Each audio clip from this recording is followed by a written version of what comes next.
All right, let's do this. Welcome, ladies and gentlemen, back to the edition of the Upa Farmer Cigar Garage Talks. Back in the garage. It's getting cold. I actually went ahead and fired up my kerosene heater. I was going to start a little fire in the fire in my fire or wood stove.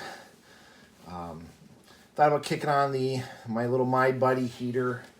Why are we hitting it with the big guns today? Well, there's kerosene left over in there. I thought I burned it all out from last winter. So it's not good to mix old and new kerosene. A lot of times this old kerosene won't even burn.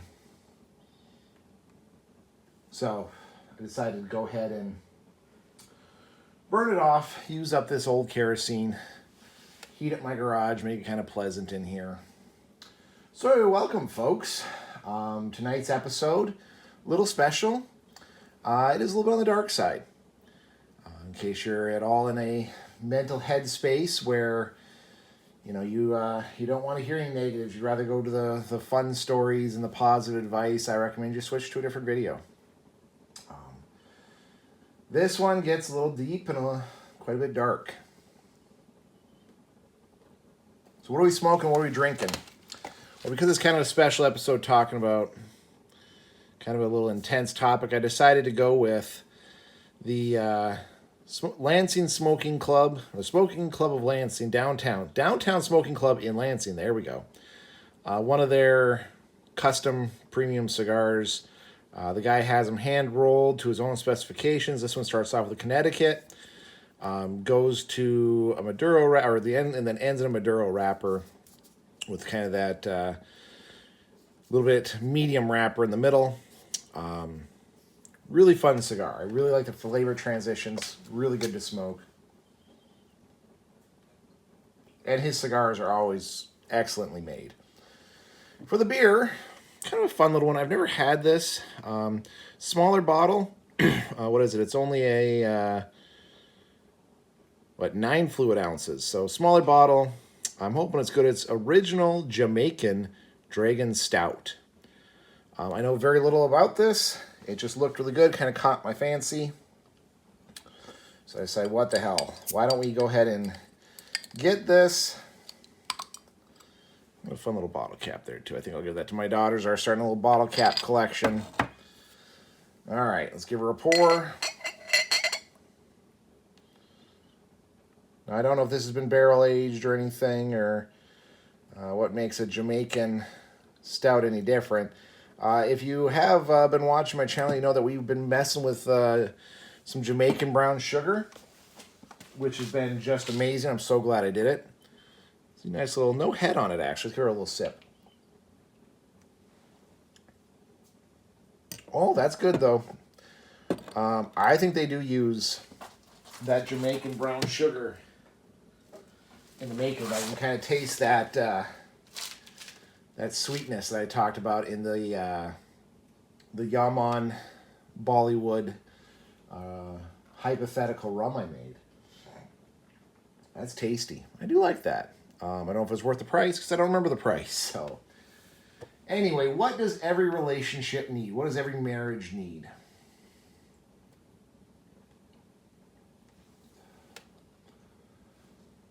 What it needs is one of the things that saved, I don't want to say save my marriage, but help us get our marriage back on the right track. As you all know, I was in EMS for many years. I was okay with the idea that I was going to die on the job. I had set homeschooling mama and our kids up very well. If I died on the job, they would get north of $500,000, south of $1 million dollars. I had a really good life insurance policy. The township had a very good life insurance policy, and I paid extra to increase the amount that the township gave me. And then if I died on the ambulance, it actually doubled. It doubled how much my family would get paid out. So I knew they'd be taken care of. Still to this day, I believe in dying for others is one of the most honorable deaths you can have. The only more honorable and better death is dying for God. So I was okay with me dying. I actually kind of gave myself pretty good odds that I was not going to live to be very old. Now, I wasn't suicidal, of course, at all. I didn't chase death necessarily or yearn for death. I just knew that chances are in the EMS field, me dying before I retired was high on the list. If I can, I'm going to try to make the thumbnail the letter I had taped in my locker. If I don't make it home, deliver this to my wife. It was known, this letter was widely known between all my coworkers, mostly my partners. A lot of my coworkers got weird about it, kind of freaked out when they found out that I had this letter. And they just, one of them was just like, really lost respect for me because she's like, how dare you? What am I supposed to deliver this letter to your wife? And I said, no, I have 3 regular partners. Factoring in that one of them might die with me on the rig, one of the other 2, hopefully both of them, will go pull that letter out of my locker and deliver it to my wife. And I was fine with that. I knew that score. I knew that that would be done, and I'd have my final words, my final messages to my wife and kids, and that they would be set. They would be set. They would have financial support. All of us who were partners together promised to take care of spouses and family if any one of us was to pass. I think what they call a living pact, the survivor's pact. I think it's called survivor's pact.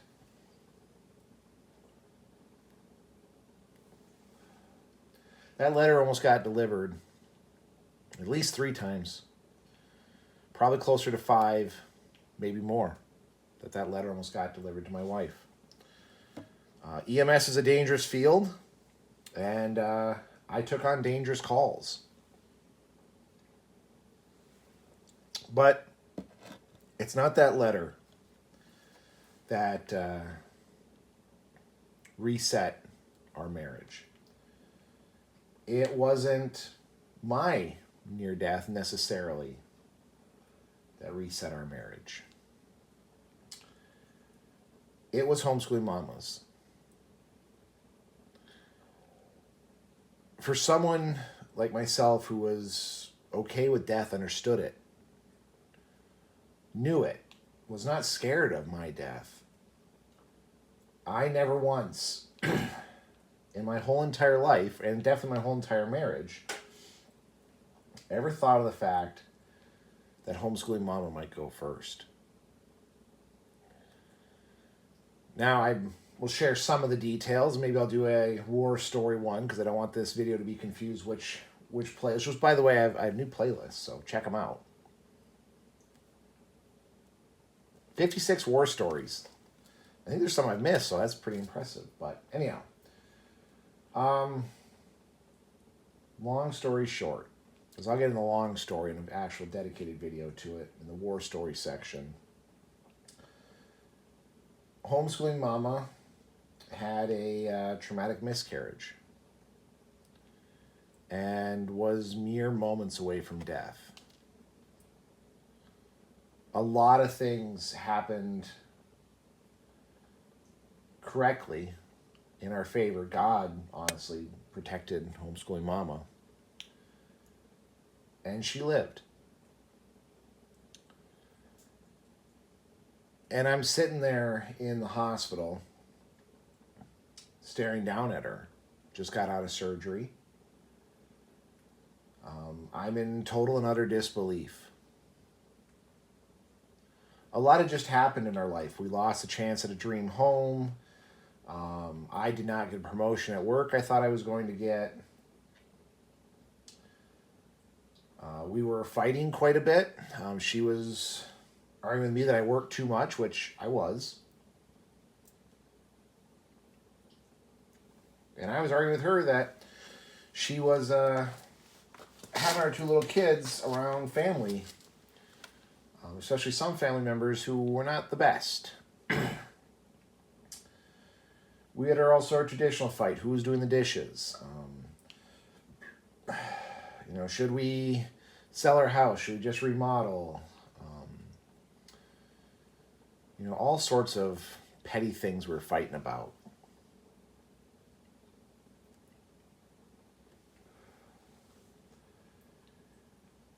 And then I sat there in the ER, on the floor, the med surg floor, as my wife was still coming around from anesthesia, weak as hell, could barely talk, could barely breathe.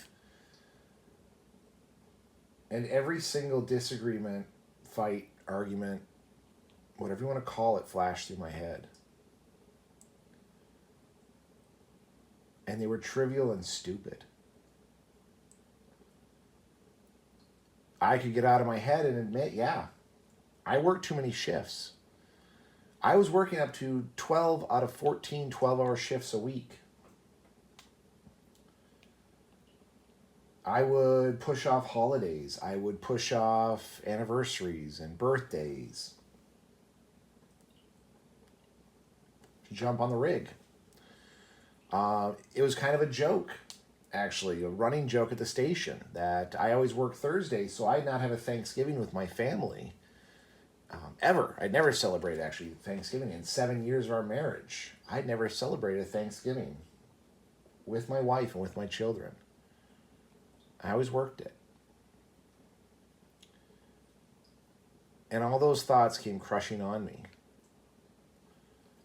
What was I doing? Was I actually a spouse, a husband to my wife? Or was I just a live-in partner? Was I actually her loved one, which the Bible and our vows very specifically specified what I should do? Or was I just the person who provided financial stability? Did our relationship need more? I'm not saying I was going to divorce homeschooling mom at this period. Of course not. We did love each other. We were working through our little issues and whatnot. We still talked to each other. It wasn't even on our minds. It was just a rough spot. We were in a rough spot in our marriage.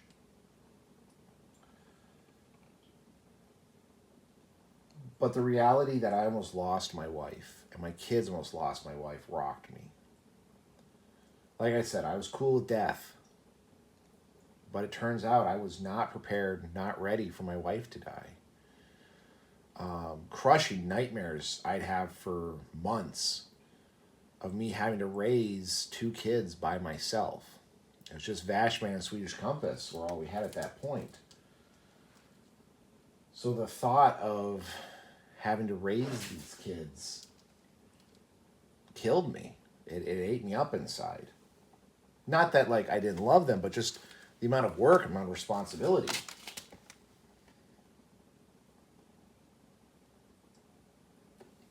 It was that at that time I had an ambulance accident. And I was able to have empathy for what my wife would have felt. Had I died in that ambulance accident, what would she have done? I mean, yeah, she'd be set financially, but there's more than just finances that come into play when trying to raise children. I never thought of what this effect would have on her or have on my children.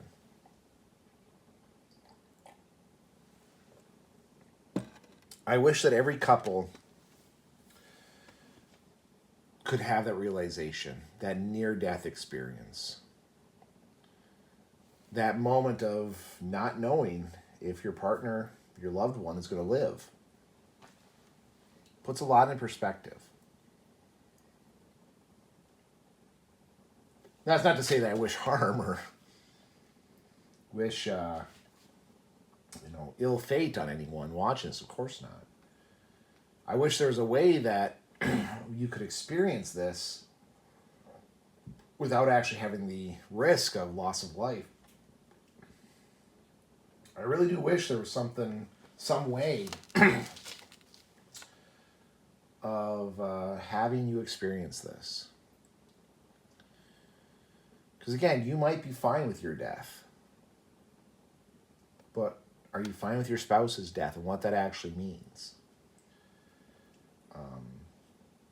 Are you just the live-in boyfriend, the fiduciary of the clan? Are you just the babysitter when your spouse has to go to work?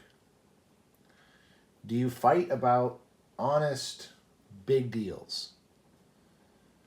Or if you had to explain to the funeral director or your priest what the last fight was you had with your spouse, that you fought over what to watch that night or the color of couch you should have.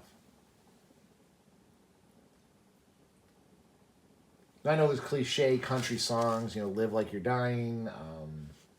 Was it One More Day? I think is another one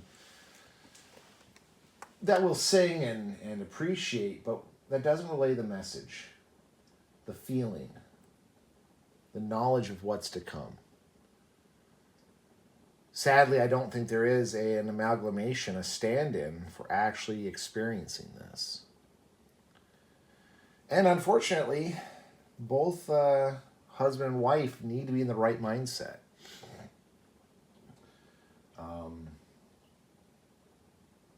One, I think they need to truly and deeply love each other to understand what that loss can purvey.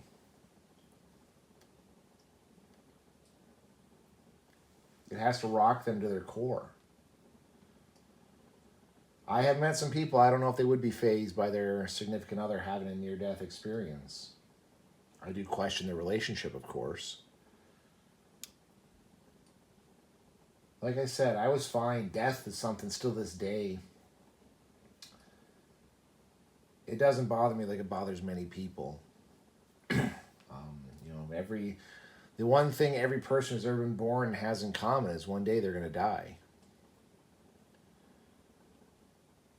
So I came to terms with that a while ago. But again, I no longer accept my death so flippantly, because I would not accept my wife's so flippantly. The thought of having to raise my children by myself is unfathomably hard. I would not want to make my wife go through that. I love her too much to have her have to raise my children by herself.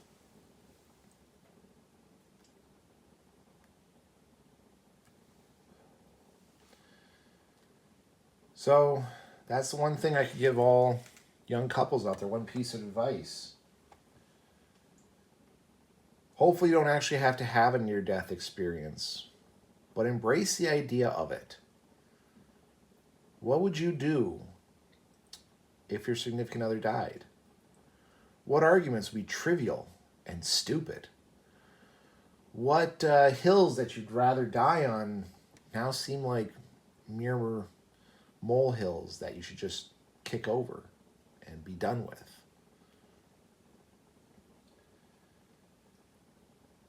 This might not resonate well with many of you if you haven't actually experienced life and death. I do believe a lot of the providers out there, a lot of the first responders, they'll get it. They understand. But for us first responders, especially those of us who are fine with our deaths, reverse it. Are you fine with your spouse dying? Or do you not realize the stress and strain you'd be putting on your significant other? And what that would mean for them. What they would have to endure because of us. Don't get me wrong. I'm still more than willing to lay down my life. But, and it's a huge but, as my civics teacher used to say, I now respect that decision a lot more and less flippant with it. So anyway, folks, hopefully you can learn from a guy in a garage smoking a really good cigar and drinking. Actually, Jamaican beers are pretty good. I'll give you that. Those are tasty. Hopefully you can learn from my words instead of having to experience this for yourself. Hopefully you can do more with what you have. And understand the wonderfulness it is to have your wife with you and you to be with your spouse. Cherish them. Love them. Realize when you're being stupid. But that moment does come when you have to face death of one or the other. Embrace it and understand it and let it change you, because it will if you let it. Don't hide or run from it. So without getting too morbid or too threatening, I hope every couple out there can on some level appreciate and experience this. Come through, of course, healthy and fine. Hopefully they can just read a book or listen to a country song and get the true meaning. I don't know. We'll see. So anyway, folks, that's the one thing I believe every married couple needs in their relationship. Like I said, dark, but we'll see where it goes. Anyway, folks, please stay safe out there, especially after this video. Try to enjoy your spouse, enjoy each other, love deeper, and we'll see you on the next one.